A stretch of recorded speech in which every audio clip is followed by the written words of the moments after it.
John, do you want to just introduce yourself and Lissa? I shall. Is the screen visible to y'all?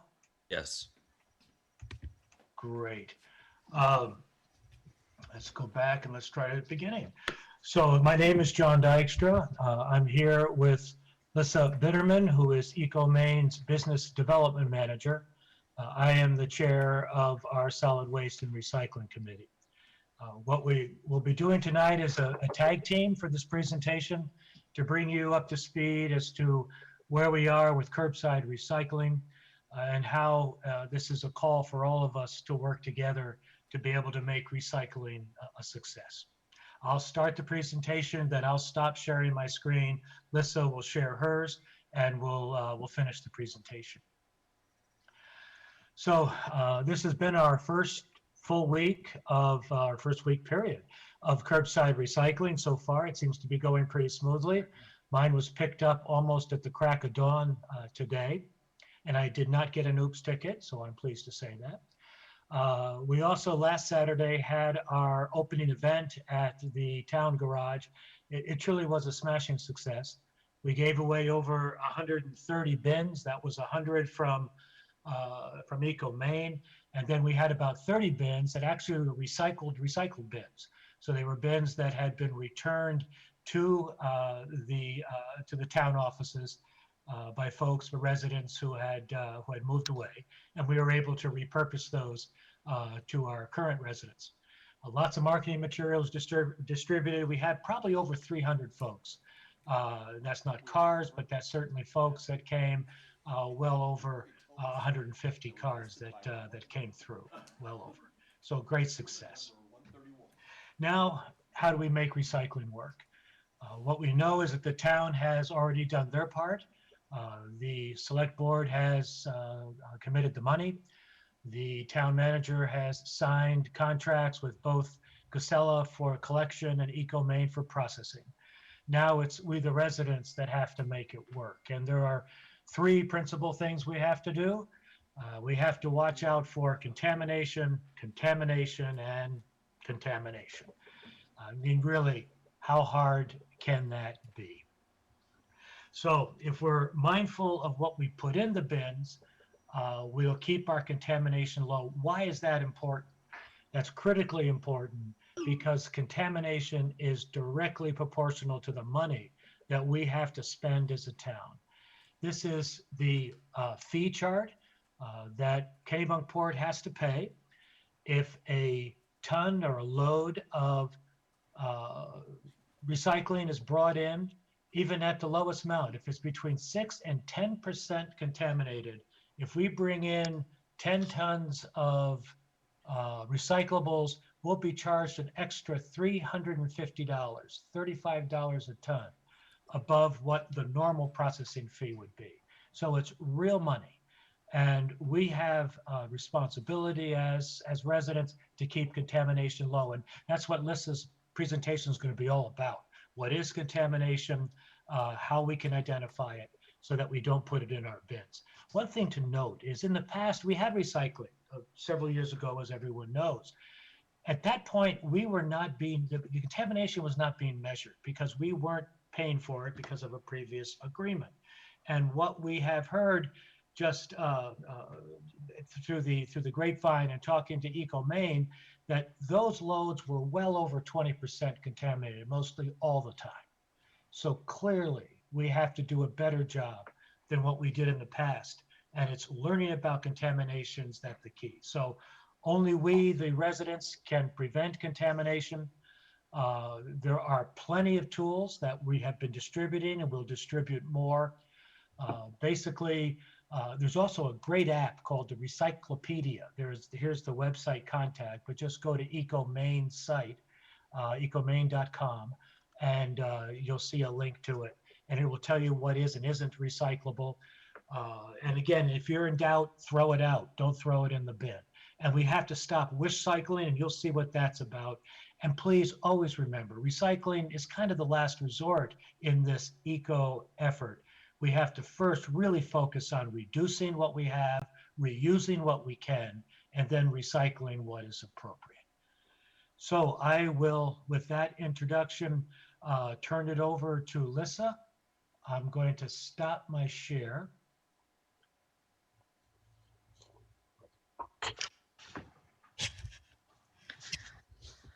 Can everybody see my screen now? Yes. Looking Okay, good. Your voice excellent. is a little soft, Lissa. Okay, well, I've never, not normally get accused of that, so It's- I'll have It's to, perfect now. is it? Okay, very good. Just want to thank everybody for having me present tonight at your meeting, and also to thank the community for entrusting us with your recycling and with your education. I want to just get this into presentation mode here. There we go. Okay, so I will do sort of a quick little presentation here so that we can do a preliminary education for the residents about contamination and how the community can do their part to keep the recycling as clean as possible. The issue with contamination is that it's a real cost. We can't send bales of recyclables to our customers if they have trash or inappropriate items in them. The important thing for the community to know is that it will cost Kennebunkport in real fees that John laid out before. It also impacts the quality of the recycling that we sell if there's inappropriate items in. It hurts the environment because if we receive a load of recycling that's, say, 40 or 50% contaminated with trash and wish cycling items, we may not be able to actually salvage that load. And so then all those recyclables are actually having to be thrown out with the trash that comes in with them. And as well, several items get put in the recycling bin that can cause real safety risks, not only for the truck drivers, but for the EcoMain staff, and also that can possibly damage our plant as well. This is a quick video of how the recycling lands at our facility. And whoops, I don't know why that didn't work. Hopefully this will work. Here we go. Your recycling gets on the floor and it gets pushed up, all mixed in together with everybody else's recycling up into our facility, and then onto a system of conveyor belts and various automated tools, robots, magnets, etc., that will separate the recyclables out into their various commodity streams. Just so you know, your recycling is weighed before it gets dumped on the floor so that we know exactly how many tons came in from Kennebunkport and all of our customers. These are two different ways that the material is actually separated. They're both star screen separators. They're mechanical sorting systems. And the way they work is that it's a series of axles with large rubber stars on them, kind of staggered throughout, and they're spinning. So the material rides up onto the stars, and on the left-hand side of your screen there, those large stars pull out the cardboard. It goes up and over, and all of the small items fall down in between those stars onto another belt, and they go on for further separation. On the right-hand side, it's the same system, but that star screen separator is for paper, which is going to be smaller. And so the stars are smaller and the axles are smaller. So the paper pretty much dances up over the bed of axles, and all of the plastic, metal, and glass containers fall down in between the empty spaces, and they go on for separation. The reason that things that we would call tanglers are a problem in our facility is you'll be able to see it in the video. This is the cardboard star screen separator. All the materials being dumped into it. Orientation, there it is. You can see the cardboard spin over. The little things are supposed to fall down between those spaces in the stars. The issue is that when people put in lots of plastic bags, when they put in tarps and Christmas tree lights, chains, and bedding, it gets wrapped on those axles. And then all of the space where the small items are supposed to fall down through gets filled up, and materials go right over with the cardboard. This is the So Lissa, you're kind of breaking up a little bit with the video. Over. Yeah, it's better not to have the video running. It's already been separated, it's going off to the baler. And this bags wrapped around the axles this is what is contamination, and this is what creates problems at our plant. So one of the things that people tend to be most confused about is plastics. How do you figure out what plastics go in single stream recycling? You may apply this rule, this plastic rule of thumb or golden rule of plastics recycling to every single piece of plastic, and it will tell you whether or not it belongs in your recycling that comes to EcoMaine. You must answer yes to all three of these questions. Does it have a number 1 through 7 in the middle of the chasing arrows or the triangle that symbolizes recycling? Is it rigid or hard? And is it a container? If you answer yes to all three of these questions, you can put it in. If you answer no to one of them, it does not belong in your single stream recycling. Also, a caveat is that no styrofoam ever is acceptable in your single stream recycling, even if it has a triangle on it and the number 6. If you have questions about that, feel free to get in touch with us and we can give you the answers why. I'm just trying to stay to my time here. So here's some photos of plastic do's and don'ts. Also, this whole presentation will be on the town's recycling website, so you'll be able to reference these photos later. The critical exception here is that clear plastic bags tied off at the neck with shredded paper inside of them are acceptable. The only way that we can collect and manage shredded paper is if it comes all in a bag, if we can see what it is, we hand pull it out, we rip that bag open and dump the shred into the paper on its way to the baler, and then we throw out the plastic bag. That is the only time plastic bags are acceptable in the recycling with EcoMaine. There's all kinds of what we would call plastic films. These are all don'ts. Some of these items can be recycled at your local grocery store or big box store, along with plastic bags. Here are our star screen separators. Real people have to go into these things with box cutters and cut away all of the contaminants. So this is a safety issue and usually has to be done once or twice a day because of all the different materials that people put in the recycling that don't belong there. So we really want people to be thinking about plastic films in particular. You can go to a website, plasticfilmrecycling.org, to get your questions about plastic bags, bubble wrap, air pouches, anything that we would consider plastic film. You can get your answer at that website about what to do with it. There it is again. Beautiful thing.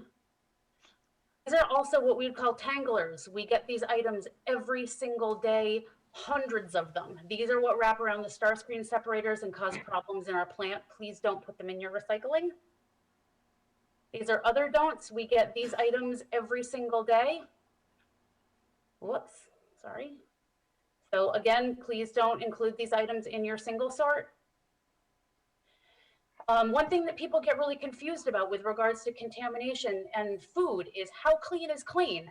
What we say is that with containers, particularly things coming out of your kitchen, is dump your liquids. Well, actually, first use up all the product. Get in there, scrape it out, but it doesn't have to be perfectly clean. Use up what you would so that you don't waste it. Dump the liquids, rinse the container with warm water. No need to use soap or put it in the dishwasher. A little bit of residue of the product is okay. So rinsed, not clean. And these are some examples. The top line is okay. The bottom line is not, or bottom row.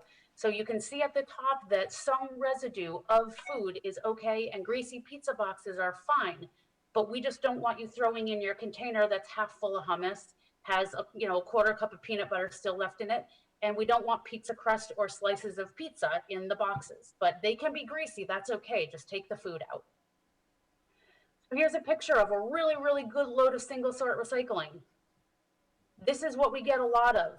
Please don't bag your recycling. We need it loose so our equipment can manage the material.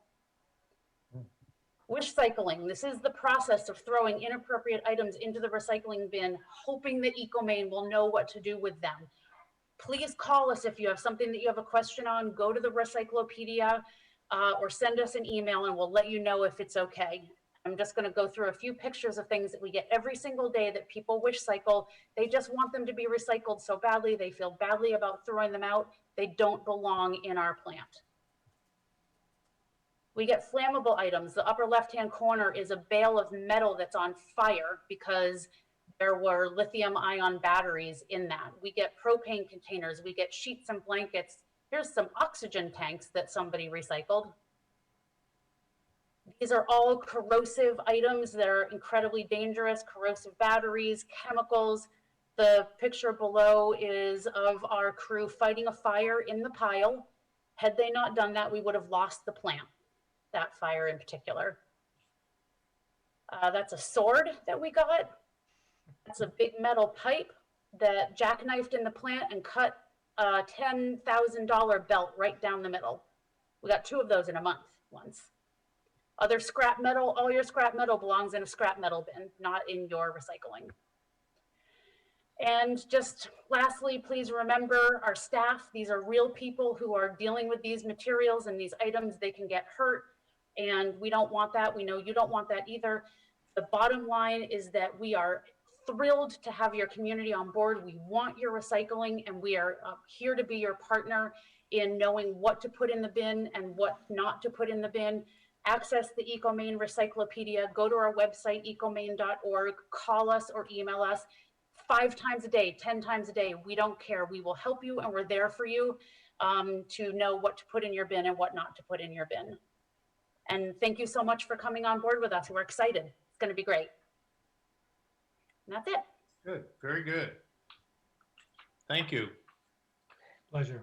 So it was a little difficult to hear you, Lissa, when the video was playing. But I Sure. think the important point that you were trying to relate to people is those plastic bags that people get a lot of really tangle up the equipment. They cause shutdowns. They are a contamination. Correct. Yep, anything that we would call a plastic film, which would be bubble wrap, plastic bags, those air pouches that you get in a lot of orders, all of those items tangle around our equipment and cause shutdowns. And if they do make it through into a bale of material, no matter what type of material they get into, they're always going to be considered contamination. Most of those plastic films, if they have a number 2 or a number 4 on them, can go back to the grocery store or big box store and be recycled. So that brings up a great point about your Recyclopedia. I've used that app, and it is, I thought it was an app you could download on your phone as well. You can from iTunes or the Google Play.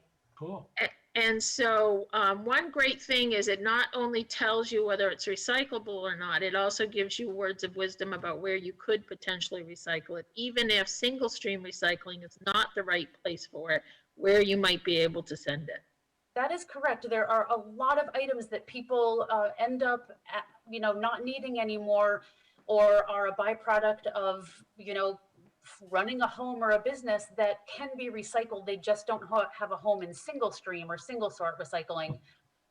So, we're always happy to give advice on things that can go elsewhere to be recycled. And if we don't know the answer, we'll go out and find it, and we'll add it to the Recyclopedia, or we'll email you or call you back once we know what to do with it. I got a call a couple of years ago about someone with marine flares. They wanted to recycle them. They didn't know what to do. So I actually ended up talking with the state fire marshal to find out what to do with them. And, calls like that are very welcome all the time. So there was a lot of information you presented. People might be feeling a little overwhelmed. Of course, we all want to do a good job. But what's great is we do have the Kennebunkport Recycle website and Facebook page. And John, people can go on those and ask questions? Absolutely. Yes, and also the Facebook particularly is a great spot to post your questions. I deleted all my. And we're linked up to the Kennebunkport Recycle Facebook page, and we'll be posting all kinds of information. You're certainly also welcome to go on the EcoMaine Facebook and Twitter accounts, and you can just learn a lot more that way as well. That's going to be appropriate for your program because you're an EcoMaine community now. And we'll post John and Lissa's presentation tonight on the Kennebunkport Recycle website, and it will have high quality audio, we promise.